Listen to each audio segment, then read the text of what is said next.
Leyes de Kirchhoff, circuito en paralelo. Considerando el ejemplo de las tres resistencias visto en la clase anterior, en un circuito en paralelo, la corriente se reparte y la tensión es la misma. La corriente que sale de la fuente por la fase llega al punto 1 y ahí se parte en dos. Sigue su camino hasta llegar al punto 2, en donde vuelve a partirse.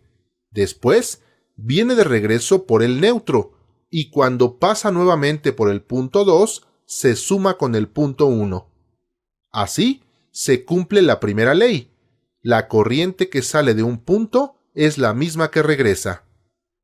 Entonces, el punto donde se divide es la fase, y el regreso es el neutro.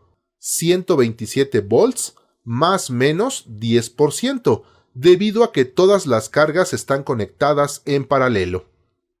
Dando valores al circuito, supongamos una fuente de 100 volts y las tres resistencias en paralelo. Por concepto, la tensión en las tres resistencias es la misma, 100 volts. Esto debido a que en un circuito en paralelo, la tensión es la misma y esto se cumple teóricamente. Ahora debemos determinar cuánto es la corriente que sale de la fuente y cómo se va repartiendo en las tres resistencias. Para ello, debemos transformar este circuito en un equivalente que tenga una resistencia que represente a las tres. Para un circuito paralelo, se obtiene con la siguiente expresión: el inverso de la suma de los inversos. Sustituimos valores de las resistencias. Haciendo las operaciones tenemos 1 entre 0.08, da 1.25 ohms. Una característica de la resistencia equivalente en un circuito paralelo es que ésta siempre es menor que la menor de las resistencias del circuito.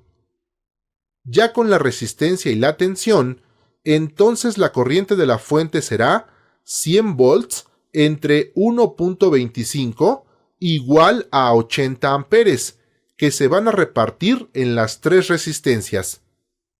La corriente en la resistencia 1, aplicando la ley de Ohm, es tensión entre resistencia, 100 entre 10, esto da 10 amperes.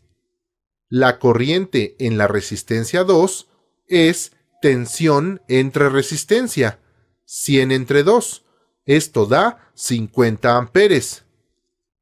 La corriente en la resistencia 3 es tensión entre resistencia, 100 entre 5, esto da 20 amperes.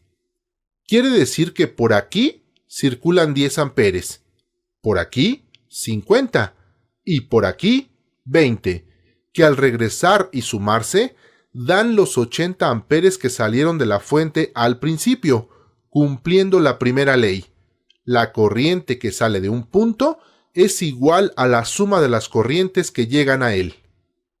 Podemos observar, además, que en la resistencia de menor valor pasa mayor cantidad de corriente. Estas son las características del circuito en paralelo y cómo se da cumplimiento a la primera y segunda ley de Kirchhoff.